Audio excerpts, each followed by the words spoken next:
Well, good afternoon for folks who are in time zones where it's the afternoon, and good morning for people who might be in a morning time zone. Um, I want to welcome you to Campus Compact's first Community Engaged Scholarship Revealed, meeting the Michigan Journal of Community Service Learning authors. We're so excited that we could partner with both the Michigan Journal and the International Association for Research in Service Learning and Community Engagement to host this virtual discussion with the authors that were published in the latest issue of the Michigan Journal, which was volume 29, issue 1.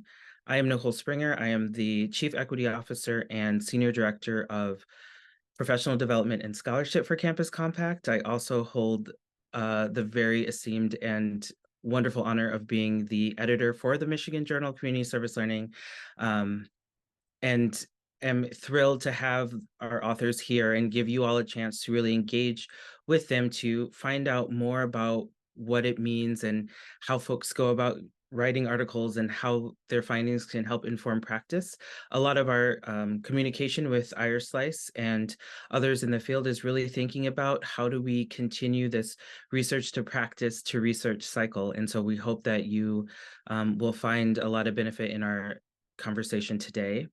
I am now going to hand it over to Nirja, who is the director of the Ginsberg Center at the University of Michigan. She is also, the University of Michigan Ginsberg Center is also the publisher for the Michigan Journal, and she's going to tell you all about that and give you more information about her, and then she'll really just run the show from here on out, and I look forward to seeing you all at the end. Thanks, Nicole. As Nicole said, I'm Nirja Arvamudan. I'm the director of the Ginsberg Center, and we are the publisher of the Michigan Journal of Community Service Learning. Nicole, do you want to share the slide that I have about the journal? Would that be all right? And that's just to give a visual for folks. I won't go into all the things I could say about the journal, but I will say that we've been publishing the journal since 1994, and it is a journal that is rooted in it supports research on community engagement, and especially we've been really working since, especially in recent years, to make the journal and the scholarship more accessible to the field and to others, to authors, and to a wider audience. So a couple of things we've done towards that end is providing actionable feedback throughout our publishing process to support scholarship, but also the authors themselves. We've also have a unique collaborative peer review process where we invite peer reviewers to talk with each other and offer joint decisions, or at least joint feedback on decisions. And that's really changed both the process of peer review, but also the experience of our authors.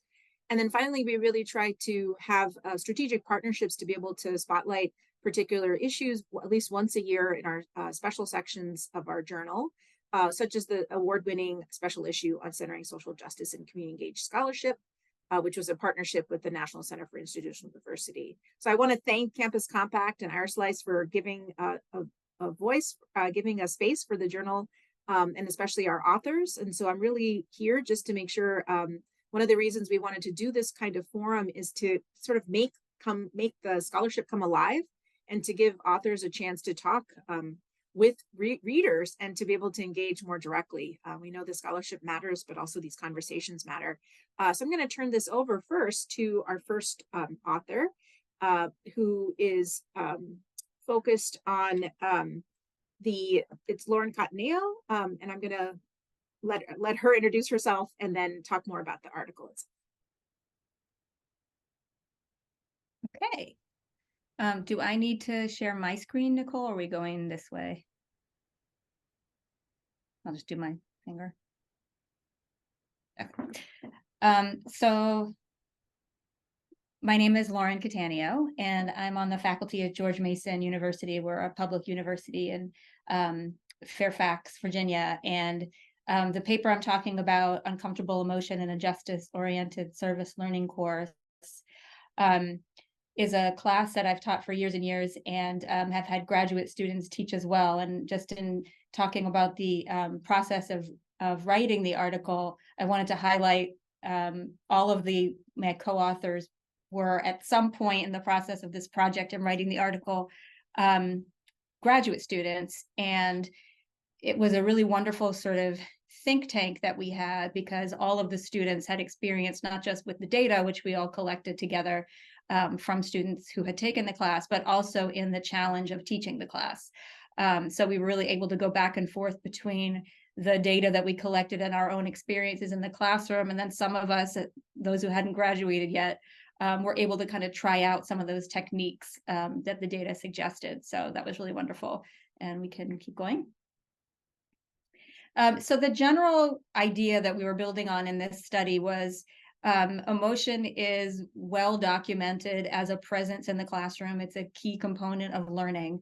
And what this study did was to add to that general understanding, to point at the way that emotion figures into critical service learning outcomes. So both because we teach about socially sensitive topics, but also because the goal of what we're doing in the classroom is transformation and these kinds of disorienting dilemmas that we try to ease students towards, that we hope will produce emotion. So emotion is even more central for the kinds of things that we do.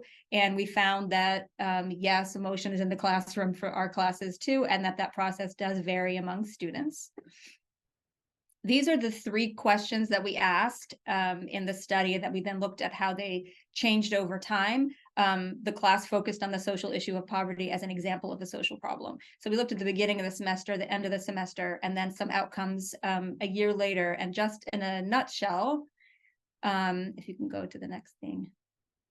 So we found, first of all, that there's a lot of emotion about poverty at baseline, among students who took the class and who didn't. So you have students presenting with emotion already about the issue you're talking about, and then all of that intensified over the course of the semester.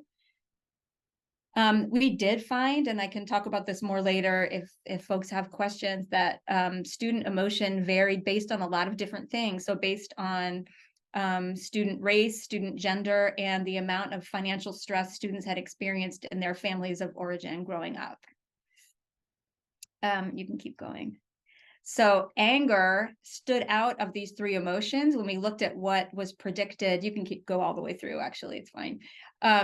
So when we looked at what emotion predicted a year after students took the course, we found that anger really stood out as a kind of activating emotion that was related to shifts that lasted that long. So not only did students who were angry know more at the end of the course, it probably went the other way around, right? The more you know, the more mad you get about this kind of issue.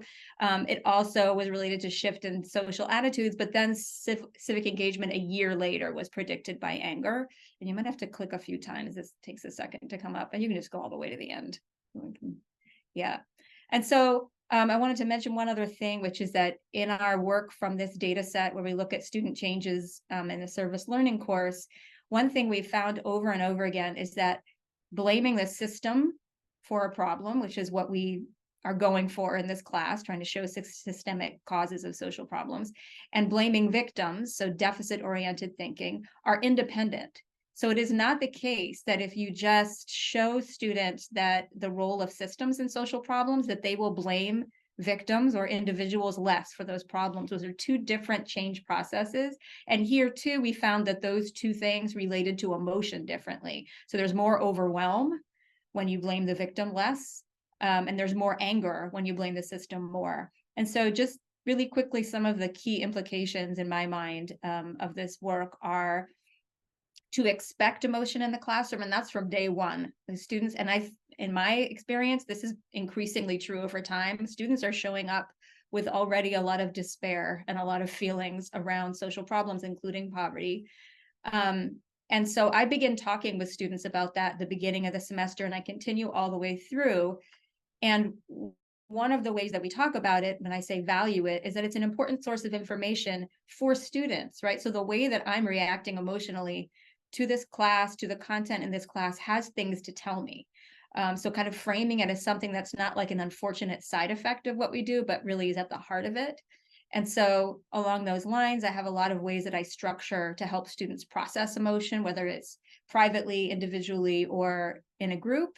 And then that final finding about what we find a year after the class, I share that with students. And so really explore ways, helping students think about ways to channel the emotions that they feel in the class. And I think I'm at 6 minutes and I'll stop there. Thanks so much for having me today. Thanks so much, Lauren. I know if you are like me, you're wondering, oh my gosh, I would love to have more conversation. I want to hear more. And this is why we've set this up. I didn't really lay that out very well in the very beginning.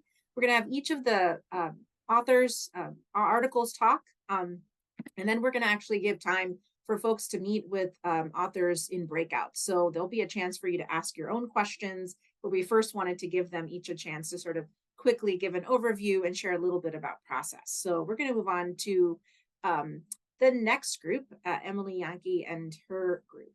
So there's quite a few. John Saltmarsh is here, and so is Melissa Kwan. So. Great. Thank you very much. I think we're going to start each by introducing ourselves, and I'll kick us off. My name is Melissa Kwan, and I direct the Center for Social Impact at Fairfield University in Connecticut. But when I began this project, I was also a doctoral student in the higher education program at the University of Massachusetts, Boston, studying with John Saltmarsh. And so I came to this as a research fellow. And my dissertation focused on community impact in higher education, community engagement. And I was looking at that through the lens of epistemic justice. And so it's a lens that I brought to the project. And when the fellowship ended, I was excited to be able to stay involved with the research team even till today. So maybe I'll pass it to Isabel. Sure. Thanks, Melissa. Good afternoon, everyone. My name is Isabel Jenkins, and I direct the Donellan Office of Community-Based Learning, Teaching, and Engaged Scholarship at the College of the Holy Cross in Worcester, Massachusetts. Like Melissa, I was also a doctoral student at UMass Boston in the higher education program when I started this work. John was my advisor, and he also chaired my dissertation. And actually, this research has helped me expand my role at Holy Cross. So I used to direct just our service learning program. And the past year, I've actually added on our community engaged scholarship program. So it's been really helpful to have the grounding from the study and this group to think about how we talk about community engaged scholarship, how we reward it, and how we need to uplift it in multiple spaces. And in fact, yesterday, I actually was able to put on a community engaged research symposium at Holy Cross, the first of its kind. And my former, my colleague who used to be in this role, she sent an email this morning saying, you know, when she started at Holy Cross 10 years ago, she never would have imagined a symposium like that. So we've come a long way. We've got a long way to go, but this study and this research team has just been so wonderful and supportive, and I've learned so much. So really glad to be here and glad to be a part. And I'll pass it to John. Great, thanks, Isabel. John Saltmarsh, I'm currently a visiting fellow with the Carnegie Foundation, and also just really appreciative of being part of this research team, both working with Emily and the work that she's doing at UNC Greensboro, but also to be able to work with Isabel and Melissa through their doctoral studies, where they came to the doctoral program with lots of knowledge and experience already, and were interested in diving deeper into these particular issues around promotion and tenure. So yeah, it's been a great experience just working with this team over a number of years, and very enriching. So I'll pass it to Emily. Thank you. I'm Emily Janke. I direct the Institute for Community and Economic Engagement at the University of North Carolina, Greensboro. I'm also a full professor of Peace and Conflict Studies. That's a new title for me, so get to say the full part. This has been an amazing journey. So I'm going to turn it back to Melissa for this slide. We have two articles in the journal on this issue, and so we're going to talk about our process in terms of writing, because I think that's really helpful as authors. And then we'll share some of our findings if you want to come to our session. Great, thanks, Emily. Yeah, Emily and I had a chance to talk about this recently at IARSLCE, and we both agreed this was probably the most collaborative project that either of us have worked on. So together as a team for this project, we reviewed and analyzed 67 different promotion and tenure policies at UNCG Greensboro. Initially, we paired up for an inductive coding process. And each month we met 2 times virtually, once as a pair and once as a full team. We used Google to share and organize all of our files, and we kept running notes. Probably this notes document has several years worth of notes that were just in running form to keep us on task. Always at the top, we had our next action steps, really helped to facilitate our accountability, and something we could always go back to as a document of our process. We used an in vivo to conduct our analysis individually and collaboratively through monthly meetings. We always scheduled at least about an hour and a half for our meetings, and to allow for check-ins for all of this. That was the part of like humanizing the work. It helped us to build connectivity, which was particularly important because a good part of this research took place during COVID. And during these meetings, we also engaged in deep discussion on the findings. It was both an inductive and iterative process.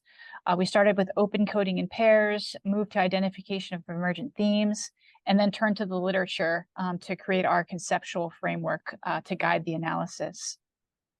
And we soon realized that there were multiple papers within our larger project. And so I'll just like our larger project focused on, how do the policies governing promotion and tenure at the university, school, and departmental levels address and frame community engaged scholarship. And, we soon realized that there were multiple papers within this.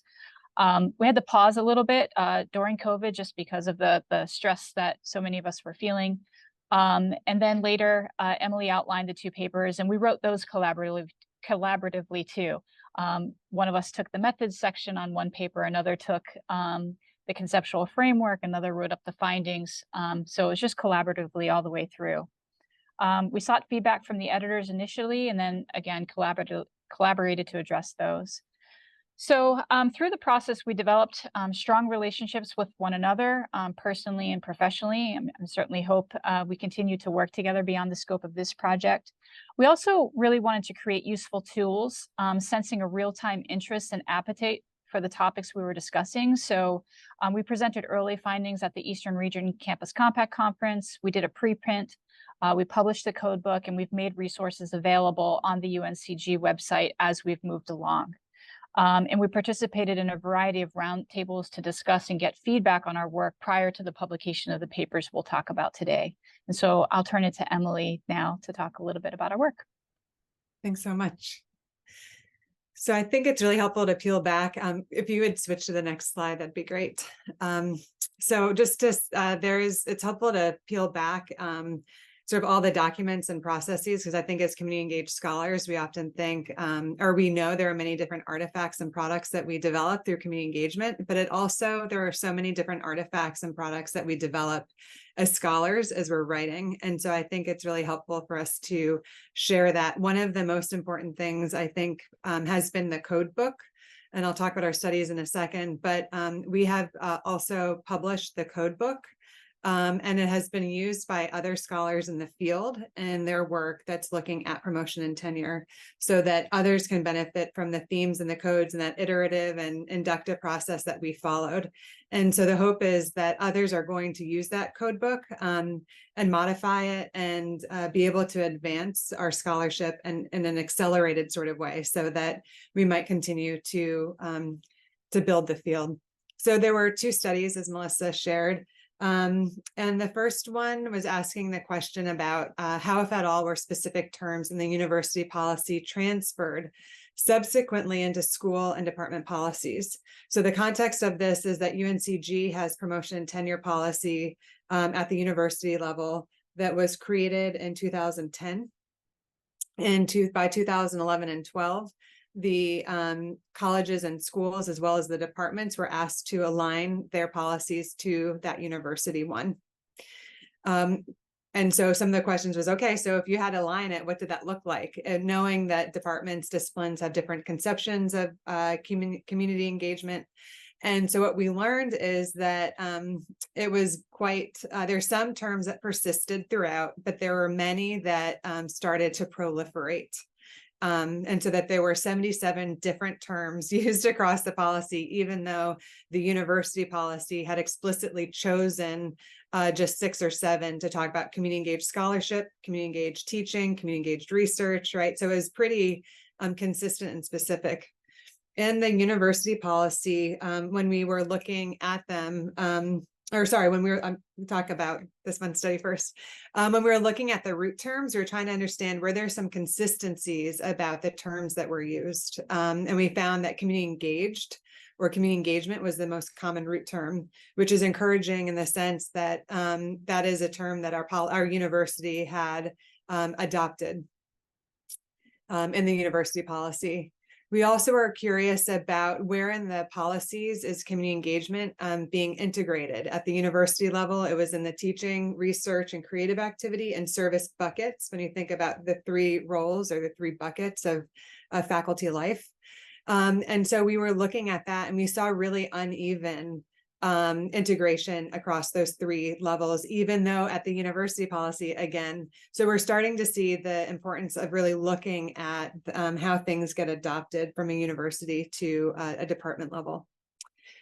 One of the most helpful findings, I think, for folks to know on here and have some implications is that the policy, so after the university approved the language, but my office and some others, Patty Clayton on this call, also worked to create some definitions, because definitions were not included in the policy. So they're descriptions, but not a clear definition. And so we did the work of going to the field, bringing back these definitions, sharing them with the campus, and having the supplemental policy. Language from that supplemental document showed up more frequently than the university policy, meaning people were going to the resources we provided after the initial policy had been adopted, to find additional ways and information to be able to describe this for their departments. And so also the importance of actual alignment. We can talk more about these when we get to the next talk, but I have about 1.5 minutes to talk about the other one and let you know. So this one is also really exciting. So we looked at, so where was it and what terms were used? And then the second one was looking at how is scholarship described and defined? And what we found is that as we were looking at these, we were trying to understand, when we were looking at the policies, we're like, okay, like, so is this community, like, are they describing community engagement? And so it got really hard to say like yes and no. So we knew we had to go and find a framework for how do we define community engagement. And through their iterative process, we realized that something, when we were reading a policy, and if it just listed outputs, that's helpful, but wasn't sufficient. So things like activities or products. And that's what we found in the initial university policy. It would say exhibits and white papers are examples, right? And they may be, but we don't know for sure. That still doesn't feel like community engaged. So we looked at outcomes. And so a lot of the policies would talk about this is for the public good or for the community or for the benefit of some specific community. And so we're like, yep, that also feels good. But the third area is really the process. And that's what one of our major findings. So thinking about this is that when we were reading the policies and trying to say, you know, did they really incorporate community engagement fully, authentically into the policy? Did it talk about the relationships of who they're partnering with for mutual benefit and how those people are thought partners and co-laborers in that work? And so some of the policies did all 3. They talked about outputs, outcomes, and processes. And so what we did is we coded all of our policies to understand those outputs, outcomes, and processes. That's in the code book. So we can really help people think through, how do you work on this? Yesterday I did a meeting with faculty around promotion and tenure. And so they said, help us share our narrative. In the QR code, there's a handout for this article. And in that handout, we talk about how to shape your narrative as a community engaged scholar. And so what I talk about is how to talk about outputs, outcomes, and processes as ways of thinking about and discovering your narrative and what your agenda is, but also helping to educate folks who might not even know what community engaged scholarship is, how to educate them through you sharing your full story about the outputs, outcomes, and processes. And then last thing I'll say is that We found processes and talk about in this paper about epistemic justice. That's one of our frameworks. Melissa talked about it. And so we really raised this question or the issue of that we need to not be, just as we're not colorblind, we also should not be scholarship blind with regards to the type of scholarly products or scholarship approaches, because they're interconnected. Thank you.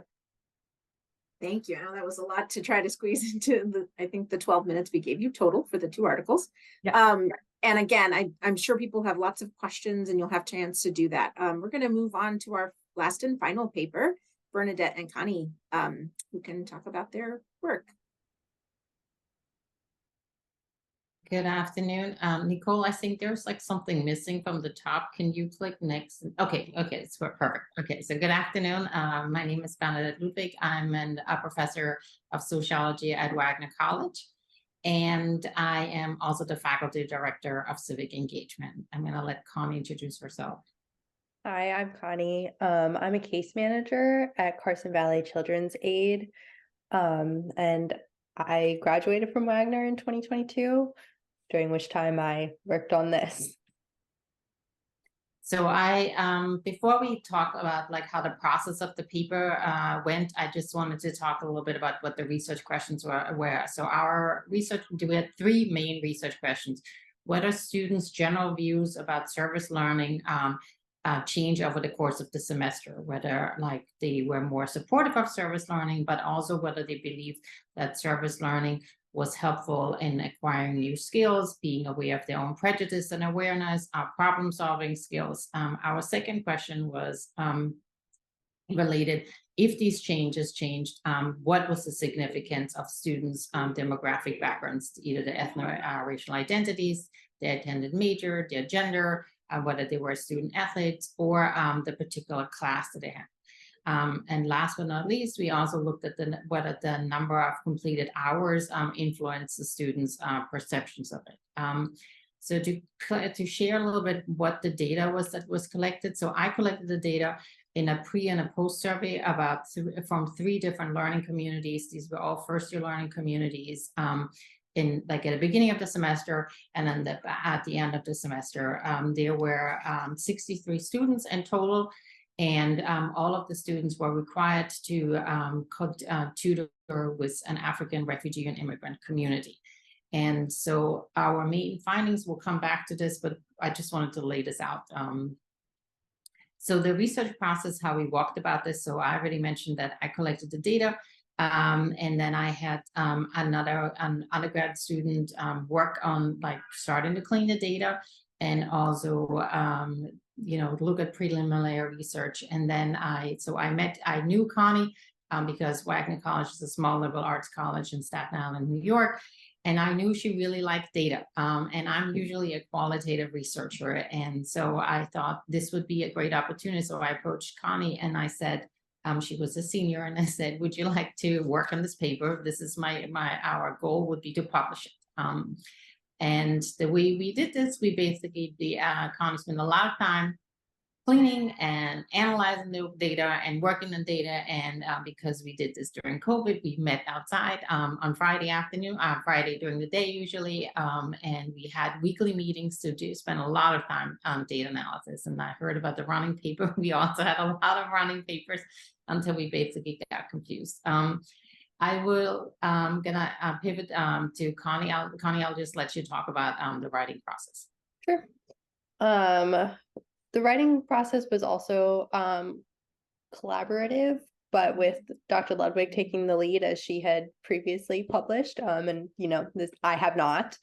And so a lot of that was done via a shared Google Doc where we would either both type or like she would type and I would edit. And sometimes it was different sections divided up. I know I wrote several drafts of the results section and the data analysis sections. And we just kind of met as we felt necessary throughout this process. But throughout, Dr. Ludwig was definitely the guiding force of this. So so basically what for me really also was important that we take an undergrad student to mentor her into this particular kind of role and say, like, look, this is how this process goes, like, this is how you submit to a journal. These are the steps that are going to happen, and this is how long you will have to expect, because I think we started this obviously in the fall, but I wanted her to be aware of that there was going to be most likely a continuation after she graduated, and I wanted to be very, very explicit in guiding a student to do this. So our main findings basically are that our students who completed more service learning hours were more likely to see and understand the benefits. I mean, this is not surprising. Most of the research basically has said that students who did not engage in any hours, they didn't understand why it is. Students who completed a lot of hours tutoring West African refugee women and their children understood how it was related to their class. But one of our main finding is really that the class and the instructor mattered the most. So this was the statistically significant finding. And we, from the onset, and this is, I think, really important for an undergrad student to also see that, is that we had a very different perception walking into what was going to be statistically significant. We really felt like demographic backgrounds, how many hours a student got completed would really be the main driving factors. But what we saw across, since we compared 3 different learning communities, that it's consistently, it was always the learning community and therefore the professor that made a difference. We were also asked to talk about, like, how can this be duplicated? And so what we found is, because we not only did a pre and post survey, we also, after we submitted the paper and then got the feedback, but we should also get more information about how the faculty thought about this. So we did a brief survey with faculty who participated in it, and it became very clear that they had very different understanding what community engagement and what service learning meant to them. So some of them were very resistant to this idea, and it was parallel, and it's mirrored exactly to the same students who went in these classes who were like, oh, I don't understand why I'm doing this. It's not part of the class. It was like an add-on. And so this makes to our second point that we recommend that when faculty do service learning or community-based learning, that the service learning component needs to be embedded and have a great value. Students don't, if it's just something that you do, but it's not significant, like we found that there was the actual component of going and doing something, and it was graded, and the reflections. And so one of the learning communities made a very explicit choice to have reflections based on the work that they were doing, versus others, it was like a disjointed thing that was just hanging out there and was not really connected to it. And we also found that the logistics and the lack of, like, personal connections to a particular community was really a deterrent. Logistics, you know, I think for many of us who work in this space, just using the term van is a lot of times like the horror word, because, like, trying to go to different community partners, and for a lot of the faculty members, like, having to figure out all of these pieces were really difficult. In the community or the class, where the students really felt that they had, where we could see that they've had the most appreciation and the biggest changes in, like, what they perceived it, was also where the faculty member was most engaged. The faculty member went with the students to the tutoring, whereas the other faculty members actually saw this as something that was happening that the students did on their own. And I think this is something that I think is really important to recognize. If we want faculty member to do this, we need to guide them, and we need to provide them with the support in order for them to do it well. Thank you, Bernadette and Connie. I first want to commend everyone. You really kept to time, and I really appreciate it, because there was no chance we were going to get a breakout if we didn't do that. What I'm hoping is, by hearing each of these authors talk about their work, you have some questions for them, perhaps about the processes they shared, maybe it's about their findings. We're going to now break off into breakout rooms. We're giving you a full 20 minutes to talk with these authors. There will be the 2 articles that related will be in one room, and so the article on comfortable in emotion, the articles on TNP, and then the changes in student attitudes will be in 3 different breakout rooms, and you can choose which room you go to. I believe Nicole is setting those up right now. And you may choose, and we'll be bringing you back at 3:55 to do a quick closing, but we really hope you will be able to engage with the authors. And if you have any trouble joining a room, you should just be able to self-select. to scroll down in the window.